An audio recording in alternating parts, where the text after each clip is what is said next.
আসসালামু আলাইকুম। পায়েস তো কত রকমেরই খাওয়া হয়েছে, কিন্তু লাউয়ের পায়েস কি কখনো খাওয়া হয়েছে? এতটাই সুস্বাদু। প্রথমেই লাউটা আমি কেটে মাঝখানে সাদা অংশটুকু ফেলে দিয়েছি। আমি এইটুকু কুচি করেই আমার হাত ব্যথা হয়ে গেছে। পরে বর সাহেবকে ডাইকে নিয়ে আসছি, ওই সবগুলা কুচি করে দিছে। লাউয়ের ভিতরের এক্সট্রা পানি সব চিপে ফেলে দিতে হবে, এই যেরকম। চুলায় দুধটা বসিয়ে দিলাম। আমি এখানে 1 কেজি দুধ নিয়েছিলাম, একটু পানি দেয়নি।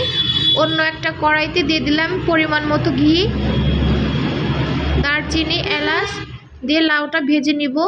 এত পরিমাণে গাড়ির শব্দ। ঘিটা একটু কম কম মনে হচ্ছিল, তাই আর একটু দিয়ে দিলাম। এবারে এই যে দুধে দিয়ে দিলাম এলাচ, দারচিনি, ভেজে রাখা লাউটা দিয়ে দিব। চালের গুঁড়া অথবা ময়দা একটু পানির সাথে মিক্স করে এটা দিয়ে দিলাম, শুধু ঘন হওয়ার জন্য। এই যে কতখানি ঘন হয়ে আসছে। চালের গুঁড়া অথবা ময়দা যে কোনো একটা দিলেই হয়েছে। এবার পরিমাণ মতো চিনি দিয়ে দিব। এবার দিয়ে দিব পরিমাণ মতো একটু লবণ। চিনি দেওয়ার পরে কিন্তু অনেকটাই পাতলা হয়ে আসে, পরে এই যে জাল করে এরকম ঘন করে নিতে হবে। এই যে হয়ে গেছে।